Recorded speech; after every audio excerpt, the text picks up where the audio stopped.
pledge allegiance to the flag of the United States of America and to the republic for which it stands, one nation, under God, indivisible, with liberty and justice for all. My name is Troy Stegora. Mac Murray. My name is Jim Wallen. Kathy Osterbauer. I'm John Durst. Nicole Call. I was in the Navy for 4 years. The U.S. Army.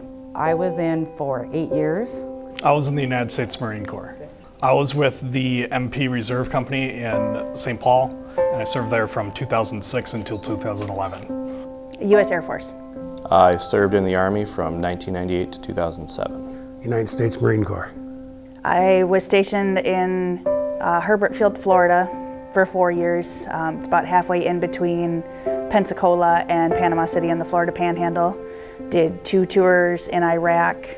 Short tours have just under a year in country.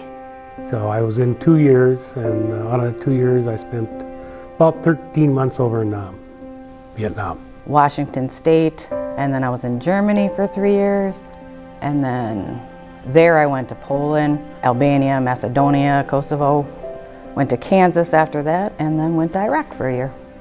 And then on destroyer minesweep, USS Jeffers, Mediterranean, Caribbean, that area.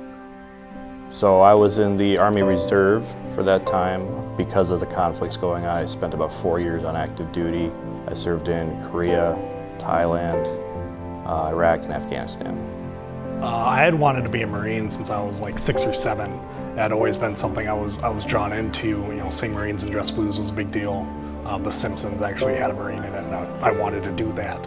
And you know, everybody and their uncle joins the Army, and I wore a sailor suit when I was 5, and I didn't want to do that again. So Marine Corps looked like the toughest thing to do, so I did it.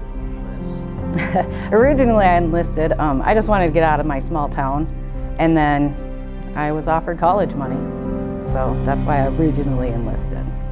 Well, I knew sooner or later my draft number was going to be a little bit higher, and I wanted to go someplace that I knew I'd get probably the best training there is. So I decided to go along with a friend. We went on the buddy system. When I hit my senior year of high school, I basically was in this kind of weird point where I didn't know where I wanted or what I wanted to be when I grew up. A lot of family was encouraging me to take time off after I graduated and use that time to kind of figure it out. I was working kind of a dead-end restaurant job, and I knew if I took that time off, I would just end up stuck and not going to school. So I went into the service basically to be able to take that time and figure out who I was, but at the same time still have that time mean something. Well, I had an uncle that was in World War I Navy, 2 brothers that were in the Navy in World War II, and after I graduated from high school, figured I had to do something, and now Navy was a good spot. I enlisted for 2 reasons. One was kind of a family tradition that kind of the eldest males in the family, both on my mother and father's side, all served in the military. And I guess the secondary reason is I didn't have a plan for college. It's something I wanted to do, but I didn't know how to pay for it, or I know I didn't have the discipline to be successful at that time, so I put it off and pursued the military to get both the money and the discipline to be successful later. Well, I have 2. So one was I was the first female to actually re-enlist in the country of Poland, and I actually had a general re-enlist me on top of a fuel tanker in the middle of Poland. And then obviously my other one was when I got to come home from Iraq, see my baby daughter. Marine Corps is a different breed. It's a brotherhood, and it's. I think it was tough over in Nam, but you got friends that I'll get a phone call to this day. And November 10th is the Marine Corps' birthday, so I'll be getting some calls. And it's kind of cool. You just, you know, you make friendships that you can't explain to somebody else. So it's that and how to get along with people and everything. The best days, I think, always centered around being around other people, being around other soldiers, being around the civilians. The universal language of happiness or being human is a smile. There's no culture that a smile means something other than, happy to see you or, a happy gesture anyway. So even though you can't cross language boundaries quite so easily, always making people smile, kids smile, always made my day. Probably one of the most memorable things that I have would be, originally I was stationed with the MH-53 Pavlos. I worked as a helicopter mechanic. It was a very long-running unit. These were aircraft that were used in Vietnam and had hit their life expectancy about halfway through my enlistment, and they got retired.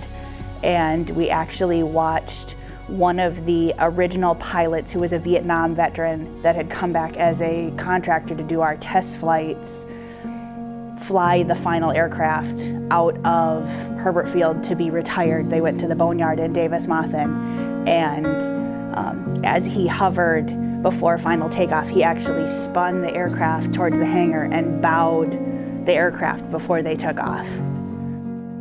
I can combine the same moment, can be my happiest and greatest, but also my saddest.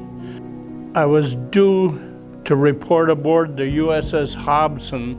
They came back and they said that I would be getting discharged 3 months before the ship returned to the States.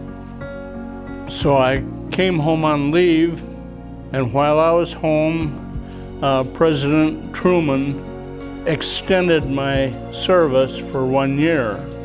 And the day I returned to Charleston, South Carolina, the Hobson was sunk. 76 personnel were saved out of 280 some. I was lucky. God was with me. It's sad that we lost so many people, but I'm happy that I'm still here. Well, just a lot of pride is what I took away from it, and just a sense of accomplishment. And I really learned how to be a leader. The biggest thing I learned and that I try to carry with me now is that no matter what the challenge is, as long as you maintain a winning mindset and you think you can do it, you can do it. No matter what it is, whether it's something hard on paper, whether it's in a combat situation, whether it's just getting through a day that's hard. Anything you can do, as long as you have your mindset to it, you can accomplish that. I learned a lot. It was something that was incredibly valuable to me, and it was something that actually shaped the course of my whole future. I met my husband in the service, moved back up here. I have a 9-year-old son now. It completely changed the trajectory of my career. It really allowed me to get a really good sense of what was important in my life and who I was, because it exposed me to so many new things that I had never thought about before. And I grew up in this area. My parents were from Monticello. I grew up in Becker.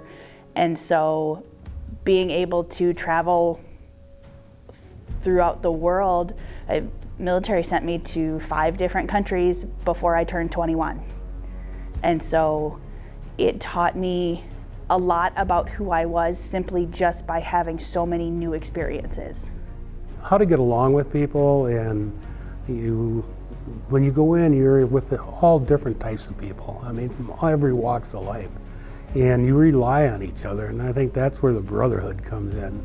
You trust each other, and like I said, to this day, the middle of the night, some night I'll get a phone call. It's one of the guys I served with, and just needed to talk to somebody, and that's cool. And it's we all suffered a little bit over there, and it's just kind of cool. Somebody just has to talk, be it 5 minutes or be it an hour. So I think the most important lesson is that we're always told that hard work always pays off. I would say that's not always true, but hard work is always its own reward. You may not get what you thought you were going to get or what you were promised from your hard work, but you always get something. And to just take that as a win, even though it may not seem like it at the time.